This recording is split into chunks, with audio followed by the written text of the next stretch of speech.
आज ही हम लोगों ने रिलीज़ किया है ज्ञानवापी के महादेव। और बहुत ही अच्छे तरीके से हमने इसका विवरण किया है गाने में। और ये बताता है कि ज्ञानवापी की जो एक वास्तविकता है और सब लोगों के लिए कहीं ना कहीं एक ये नई चीज़ होगी। और हमने उस वीडियो में वही फुटेज इस्तेमाल किए हैं जो हमको सोशल साइट से नॉर्मली पब्लिकली जो मिली है, जो कि वास्तविकता है। तो जो ज्ञानवापी के महादेव हैं, अगर जिनकी आंखें खुली हैं और जिनके कान खुले हैं तो वो ज्ञानवापी के महादेव ही बोलेंगे। तो कैसे कल्पना है कि इस पे हम गाना बनाएंगे या कि श्रावण मास भी चल रहा है, अधिक मास भी चल रहा है? जब देखिए, चूँकि इस बार अधिक मास भी चल रहा है, 1 महीने की जगह श्रावण मास हमारा 2 महीने का हुआ। और ये कल्पना तो हमारी डीएनए में है, ये कल्पना कोई नई बात नहीं है। क्योंकि हम एक सनातन धर्मी ब्राह्मण परिवार से बिलोंग करते हैं, तो ये एक कल्पना मात्र नहीं है, ये हमारी वास्तविकता है। और हम जब से अपने आप को जानने लायक हुए हैं, तब से हम कहीं न कहीं धार्मिक चीज़ों में, और हम क्या, हमारा पूरा फैमिली, पूरा ख़ानदान, पूरा कुटुंब कहीं न कहीं बहुत ही धार्मिक और बहुत ही स्पिरिचुअल है, और कुछ न कुछ हम लोग बनाते रहते हैं। बात करें ज्ञानवापी की, तो क्या मानते हो आप? कुछ लोग कह रहे हैं कि और कुछ हम कह रहे हैं, तो आपको क्या लगता है क्या है वास्तविकता? देखिए, ज्ञानवापी, मैंने फिर वही कहा कि ज्ञानवापी का जिक्र वेदों में, पुराणों में भी, शास्त्रों में भी ज्ञानवापी शब्द का उपयोग लिखा गया है, उपयोग हुआ है। तो ज्ञानवापी की आज नहीं। और ज्ञानवापी अगर जिसको मैं समझता हूँ कि अगर वो मस्जिद दिखाई दे रही है, तो मुझे नहीं लग रहा है कि उनकी आंखें खुली हैं और वो उनके कान ढंग से सुनाई दे रहे हैं।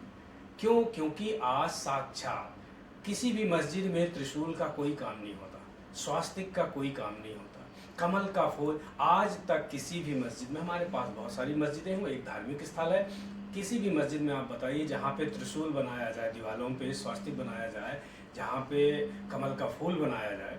और बाकी तो अभी सर्वे रिपोर्ट जारी है, ठीक है। तो रही बात की कौन क्या समझता है, हमें समझने की आवश्यकता ही नहीं है।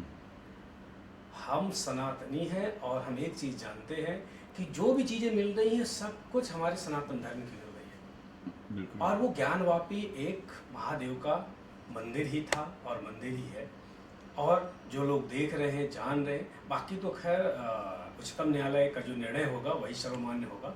लेकिन अगर वहाँ त्रिशूल मिलेगा, कमल मिलेगा हमें और स्वास्तिक चिन्ह मिलेंगे, तो हमने आज तक किसी मस्जिद में ये चिन्ह नहीं देखे हैं। बिल्कुल। तो अब सब लोग समझदार हैं इस चीज़ के लिए। और नंदी भी वहीं देख रही है, जिस उसी और देख रही। सबसे बड़ी चीज़, बिल्कुल बहुत सही बात आपने कहा कि मैंने इस गाने में जिक्र किया है, इसको मैंने इस गाने को बजावता लिखवाया है। कितने सालों से नंदी बाबा इंतजार कर रहे हैं। आज देखिए, 12 ज्योतिर्लिंगों में या हमारे जितने भी शिवालय हैं, ऐसा कोई शिवालय, ऐसा कोई शिव मंदिर नहीं जहाँ पे मंदिर की ओर सबसे पहले शिव जी की आगमानु बोलते हैं, यानी उनका स्वागत करते हुए नंदी हमेशा सन्मुख होते हैं, सन्मुख। तो वो नंदी, और वो कोई छोटे नंदी नहीं है। आप सब लोग काशी विश्वनाथ गए होंगे तो देखे होंगे कि ज्ञानवापी के परिसर के ठीक बाहर नंदी का मुंह, और आज जो शिवलिंग का उजागर हुआ है, बिल्कुल ठीक आमने सामने है, जैसे इसको विधिवत किसी ने बनाया है। तो ये तो अपने आप में प्रमाणित है, और कोई भी मंदिर ऐसा नहीं जहाँ पे नंदी का मुंह शिवलिंग की ओर ना हो। तो इस साक्ष्य के बाद मुझे नहीं लगता कि इस पूरे यूनिवर्स में, पूरे ब्रह्मांड में कोई हमें दूसरे साक्ष्य की जरूरत है। फिर भी चूंकि हम एक संवैधानिक देश में रहते हैं, हमारा भारत एक स्वतंत्र है, इसलिए हमें संविधान की बात को लेकर चलना होगा, और हम उसका इंतजार कर रहे हैं। तो आपने जो गाने में सब दिखाया है, किस तरह गाना कैसा बना, किससे बना है? गाना बिल्कुल हमने वही बनाया है जो आज तक जो चीज़ें पब्लिक में आ चुकी हैं, और जो पब्लिक में आ चुकी उन्हीं चीज़ों को हमने शब्दों में पिरो दिया है। हमारा किसी दूसरे जाति धर्म विशेष को ठेस पहुंचाना हमारा कोई मकसद ही नहीं है। हाँ, लेकिन हम सनातनी हैं, तो अपनी सनातन चीज़ को हमने दिखाने की पूरी कोशिश की है, बताने की पूरी कोशिश की है कि ज्ञानवापी में शिवलिंग हैं, और वो शिवलिंग, उनकी दीवारों में त्रिशूल, स्वास्तिक और कमल का फूल मिलना। और अभी तो सर्वे के बाद हमें पूरा यकीन है जितनी चीज़ें मिलेंगी सब की सब सनातन धर्म की ही मिलेंगी, क्योंकि वो प्राचीन सनातन शिवालय है। तो फुटेज और वीडियो सब फोटोज वगैरह सब वही उठाए वहीं से? बिल्कुल, हमने जो हमारे सोशल साइट में है, जो पब्लिक ऑलरेडी हो चुकी हैं, जो हमें उपलब्ध थी, हमने उसी को लगाया और उसी का हमने एक वीडियो बना के और एक गीत के माध्यम से ये कहना चाहा कि ज्ञानवापी के महादेव हैं और ये महादेव हमारे कल भी थे और आज भी है और हमको ये महादेव का शिवालय प्राप्त होना चाहिए।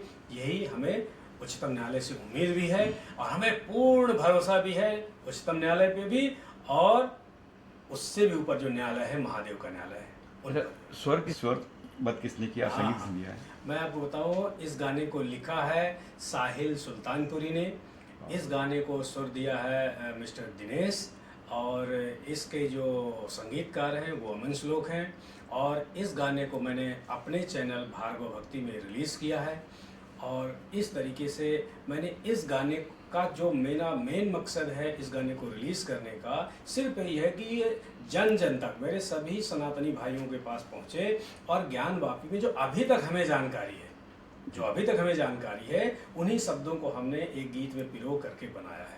बिल्कुल हमारा किसी भी समुदाय जात या किसी के लिए भी किसी भी प्रकार की किसी भावनाओं को आहत करना हमारा कोई मकसद नहीं है। तो टाइटल क्या है गाने का? ज्ञानवापी के महादेव, जो कि सत्य है, जो कि महादेव सामने है, साक्षात प्रकट हुए हैं।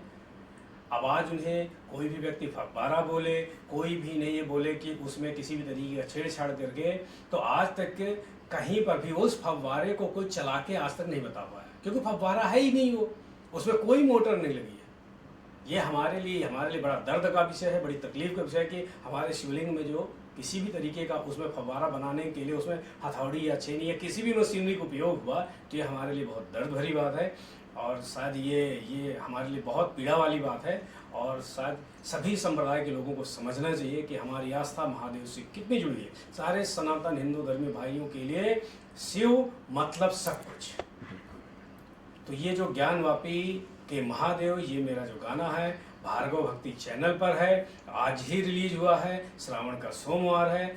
आप सब लोग इसे देखें, लाइक करें, सब्सक्राइब करें और अगर कुछ सुझाव हो सके तो कमेंट बॉक्स में जरूर लिखें। बात करो ज्ञान पब्लिक की बात करो, काफी उजागर हो रही है, ये कह सकते हैं हम लोग। पब्लिक जागृत नहीं, समूचा भारत जागृत हो रहा है।